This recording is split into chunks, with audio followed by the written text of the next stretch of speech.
Alors si quelqu'un vous abordait dans la rue avec un micro et vous disait « Ah, vous êtes chrétien, oui, pour vous, c'est quoi l'essentiel du message chrétien? » En une phrase. Bien, je pense que la plupart des catholiques répondraient « Aimez-vous les uns les autres. » Eh bien, je ne suis pas d'accord. Pourquoi? Ce n'est pas une bonne réponse. Parce que si on répond par là, on fait du christianisme une super morale. Jésus, maître de sagesse, qui a poussé l'éthique à un point qu'on n'avait jamais vu jusqu'à l'amour des ennemis et l'amour en donnant sa vie. C'est magnifique, etc. Mais Jésus n'est pas venu dans le monde nous faire la morale. Paul dit une chose bouleversante, très simple, au début de la première lettre à Timothée. Il dit « Voici une parole sûre, digne d'être crue. Le Christ Jésus est venu dans le monde pour sauver les pécheurs, dont je suis moi le premier. » Le christianisme n'est pas une super morale, c'est un salut, une opération de sauvetage. Sauver, comme dit Jésus lui-même, ce qui est perdu. Et qu'est-ce qui est perdu? C'est toute l'humanité tant qu'elle n'a pas reçu le salut. Dieu a tant aimé le monde. Oui, c'est vrai que notre religion est une religion d'amour. Mais il a envoyé son Fils. Pourquoi? Pour nous dire qu'il faut être gentil avec tout le monde. Il l'a livré afin que quiconque croit en lui ne périsse pas, mais qu'il ait la vie éternelle. Ne périsse pas, c'est-à-dire ne soit pas perdu à jamais. C'est l'enfer. Longtemps, je me suis demandé, mais pourquoi Dieu donne cette punition si grave de l'enfer, de la damnation éternelle? Comment est-ce qu'un Dieu bon peut faire une chose pareille? Si quelqu'un meurt en état de péché mortel, le meurtre, l'adultère, je ne sais pas quoi, et il est puni éternellement, c'est sans proportion avec la faute. Notre Dieu n'est pas juste. Comment expliquer ça? Eh bien, c'est parce que l'enfer, c'est l'envers de Dieu. Il y a des péchés qui nous coupent de Dieu, et surtout celui de refuser de croire. C'est le péché le plus grave de l'humanité. Et si je ne veux pas Dieu, eh bien, je me prive de Dieu. C'est ça, l'enfer. C'est la privation de Dieu. Ce n'est pas une punition, c'est une conséquence de mon choix libre de refuser la communion avec mon Créateur, qui est Dieu éternellement, toujours le même, et qui ne cesse de nous aimer. Mais en contraste avec cette peine terrible, qui est une possibilité de la liberté humaine, qu'est-ce que Dieu n'a pas déployé en son Fils Jésus, qui est descendu du ciel, a pris notre nature, et il a comme construit un pont entre Dieu et l'humanité, entre le ciel et la terre. C'est son humanité à lui. Dieu s'est fait homme pour que l'homme puisse revenir à Dieu. Vous savez, un pont, en général, ça marche dans les deux directions. Dieu est venu à nous pour qu'on puisse venir à lui. Donc, il a pris cette nature. Mais ce n'est pas tout. Il a voulu payer la dette de notre péché.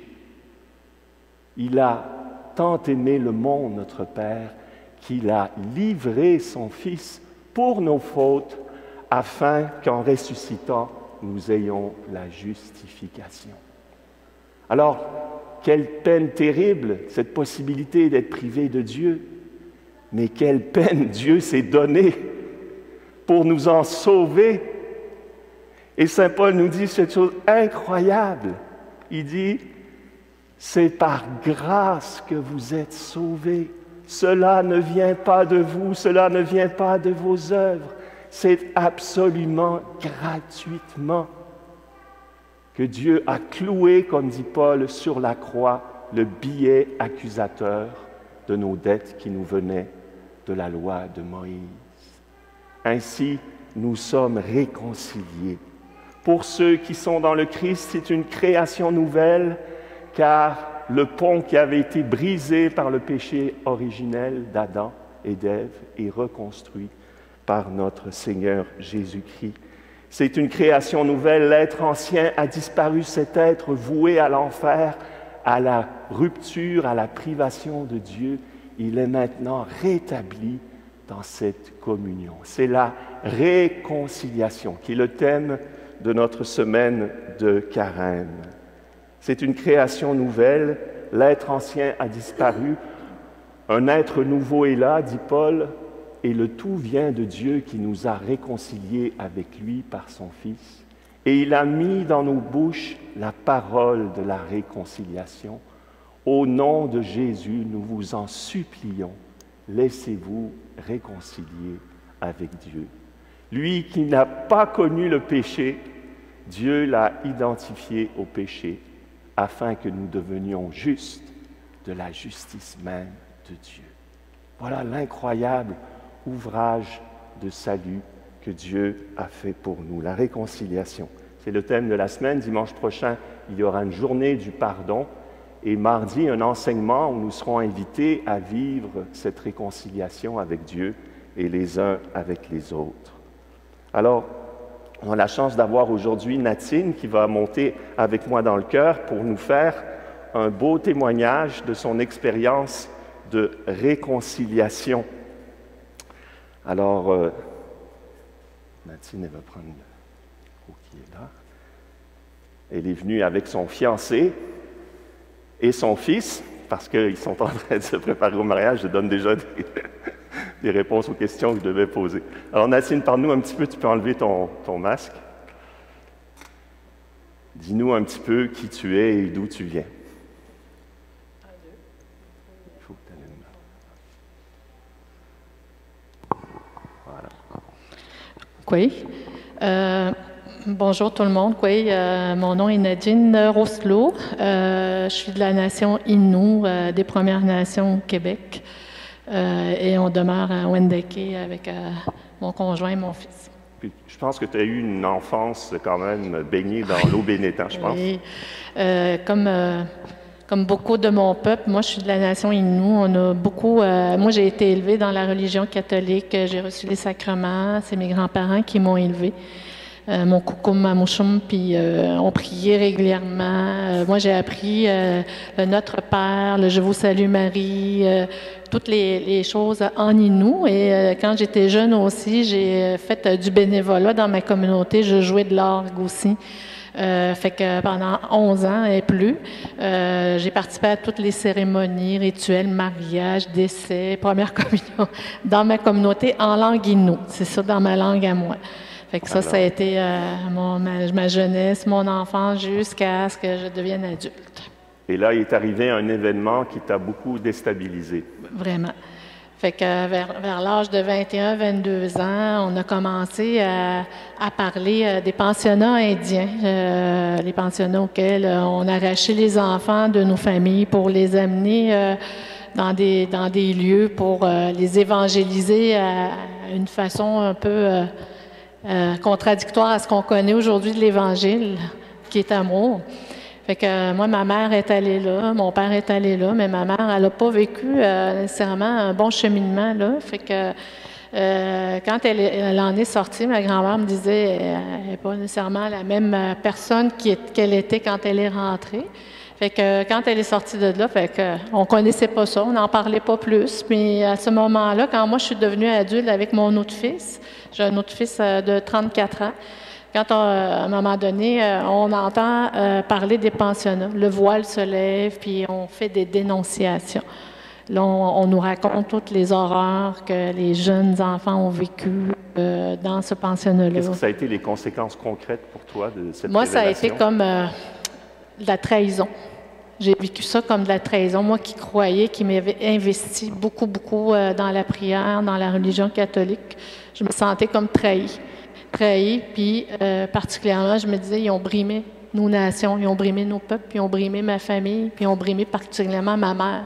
Puis concrètement, ça t'a aussi éloigné de Beaucoup. l'Église pendant combien de temps? Quand le voile s'est ouvert, moi, j'ai refermé la porte à l'église, puis j'ai mis la clé, puis je l'ai enterrée, puis j'ai mis du ciment dedans, de la glace, j'ai mis tout un mur pour ne plus rien savoir de la religion Puis est catholique. arrivé un événement assez dramatique qui a retourné les choses. Oui. Fait que pendant ce temps-là, je vivais ma vie, je croyais en moi-même, finalement. Là, fait que, puis à un moment donné, j'ai mon plus vieux, mon fils, lui est arrivé une situation que je ne sais pas pourquoi, on ne le trouvait pas, puis c'était pendant la période des fêtes à Noël. Fait que moi, j'étais très inquiète, je ne le sentais plus, je ne sentais plus son énergie, je ne sentais plus son Il a esprit. disparu combien de temps? Au moins, 40 jours quasiment. Là, on n'avait pas de ses nouvelles, puis j'avais vraiment peur. Je me dis, qu'est-ce qui se passe? Puis le premier de l'an, le jour de l'an, j'étais dans ma communauté, puis avec mon conjoint et mon fils, plus je pense avec mon fils, on est allé là, puis je suis allée prier à l'église. Ça faisait longtemps que je n'avais pas été, puis on avait commencé à y aller un peu avant, parce que j'avais peur. Hein, quand on a peur, on se retourne à l'église avec mon conjoint. Le 24 décembre, on a fait au moins 3 églises, tellement j'avais peur, puis mon chum, il essayait d'en trouver pour qu'on se raccroche à ça. Puis là, tu as fait une prière. J'ai fait une prière le premier. Je me suis mis à genoux devant la Sainte Vierge, parce que dans ma communauté, on est très dévoués à la Vierge Marie. Fait que je lui ai dit, j'ai dit à Dieu, à Jésus, puis à la Vierge Marie, donnez-moi un signe que mon fils est vivant. Un signe aujourd'hui. Aujourd'hui, pas demain. Si tu dis qu'il est vivant, puis qu'il est ici, ou il est avec toi, n'importe quoi, donne-moi un signe, puis moi, je m'engage à aller à l'église à tous les dimanches. Je n'avais pas donné de date de fin. Qu'est-ce qui est arrivé alors? Fait que le soir, vers 5 heures, mon fils me texte. Je n'avais pas de ses nouvelles depuis le mois de novembre. Il me texte et me dit « Bonne année, maman. Désolée, tout va bien. » Puis plus de signal. Fait que j'ai eu mon signe. J'ai eu mon signe, ça m'a fait « Hein? » Ça marche, quand on demande, on reçoit. Là, fait que... Alors, il fallait que tu tiennes ta promesse. Oui. Fait que là, ça faisait tellement longtemps que j'avais mis un mur, je ne savais pas comment reprier, comment me reconnecter à Dieu. Puis là, j'étais perdue. J'étais vraiment perdue. Puis je voyais juste un mur de glace. J'y allais, mais je ressentais absolument rien. Puis j'y allais les dimanches, mais à un moment donné, j'arrivais en retard. Je me dis, voyons, je fais une promesse à moitié. Puis là, j'ai demandé à une amie, à moi, qui j'ai dit, il y a sûrement une messe le soir à quelque part à Québec. Ça me surprendrait. Elle me dit, va à la paroisse Saint-Thomas, le soir, il y a une messe dynamique, c'est des jeunes à 7 heures. Ah, ça me convient. J'ai dit, tu es tombé sur une messe très spéciale. Oui, quand je suis allée là, cette messe-là, il y avait la messe de guérison. Fait que moi, j'étais assise là, puis j'étais toute seule à venir. Puis là, le prêtre disait, il y a une messe de guérison. Ceux qui demandent une faveur, levez votre main. Fait que moi, j'ai levé la main.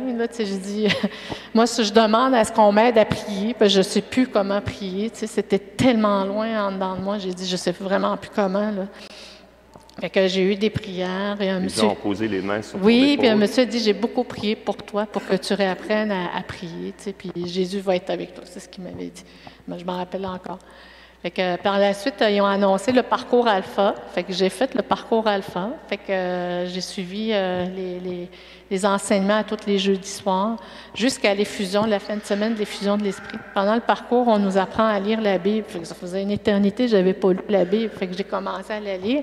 Puis dans notre groupe, il y a une participante qui nous a invités à commencer par l'évangile de Saint-Marc. C'est le plus simple, le plus facile, à nous donner des indications. Fait que j'ai dit, je vais commencer à lire Saint-Marc. Jusqu'à un moment donné, je me suis rendue à un chapitre où je n'étais plus capable d'avancer.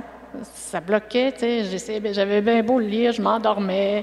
Qu'est-ce que ça disait, ce qui te bloquait? Ce qui me bloquait, c'était la foi déplace les montagnes. C'est dans Marc, chapitre 11, verset 21, je crois. Je n'ai pas mémorisé, mais je me rappelle que ça disait, moi, ce que j'ai retenu, c'est notre foi peut déplacer les montagnes, peut tout déplacer. Mais là, je bloquais là, je n'étais pas capable de lire cette partie-là, puis je me dis, voyons, comment ça que je bloque là, les autres chapitres, ça allait bien, bang, je suis plus capable de lire. Tu sais. Fait, finalement, le soir, je suis allée à cette journée d'effusion, puis on m'a demandé, est-ce que tu veux qu'on prie pour toi? Puis je me dis, ben pourquoi on prierait pour moi? Là, tu sais, je suis bien partie. Là. Fait, finalement, je suis allée. Puis avant aussi, j'avais essayé d'aller faire le sacrement du pardon avec un prêtre, puis j'étais pas capable. J'étais pas capable, j'étais bloquée. Je pensais à chaque quand il s'en venait pour me donner la bénédiction, je pensais à tous les sévices des pensionnats indiens. Fait que j'étais pas capable de recevoir ça. Puis j'en avais parlé à mon groupe Alpha. Après, on est allé là, puis lors de cette prière-là, bien, la madame qui priait pour moi m'a donné un passage de la Bible, puis c'était le verset, le chapitre de l'Évangile où moi je bloquais. C'était quoi? J'en revenais pas. Tu sais, je me dis, c'est quoi ça? C'est quoi? Qu'est-ce qui se passe? La foi déplace les montagnes. Ah oui, c'est ça, la foi déplace les montagnes. Là, je me suis mis à pleurer, puis on dirait que ça a comme fondu. On dirait que le bloc de glace, il a comme fait chut, comme ça. Puis là, ben, moi, j'ai continué mon cheminement. J'ai accompagné mon fils à sa première communion. Après ça, tu sais, mon chum, il nous a suivis. Mon fils a commencé à prier aussi, mon plus vieux. Il est allé travailler dans le Nord chez les Inuits. Il m'a dit, « Maman, je veux une Bible, je veux une Bible. » Fait que, ça a changé ta manière de vivre la messe? Oui, on prie beaucoup. On prie à tous les soirs quand on peut. Tu sais, puis on prie le Notre Père, on fait notre signe de croix. Tu me disais exact. Aussi. Oui, puis j'ai beaucoup appris aussi de l'Église. Avant, on venait à l'Église, je venais, puis je comprenais pas. J'étais assis là, puis c'était automatique. C'était toutes les choses que j'avais appris quand j'étais jeune. Mais aujourd'hui, quand je viens, je comprends plus les étapes de la messe. C'est comme au début, on annonce qu'on est pécheur, toute la parole de Dieu, l'Ancien Testament avec les psaumes où on prie Dieu, avec le Nouveau Testament et l'Évangile.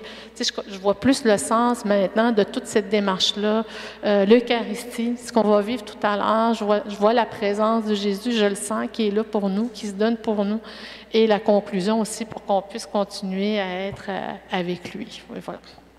Merci beaucoup pour ce beau témoignage. Je propose qu'on dise un « Je vous salue Marie » pour toi, pour votre préparation au mariage, oui. Mais aussi pour toute ta communauté oui.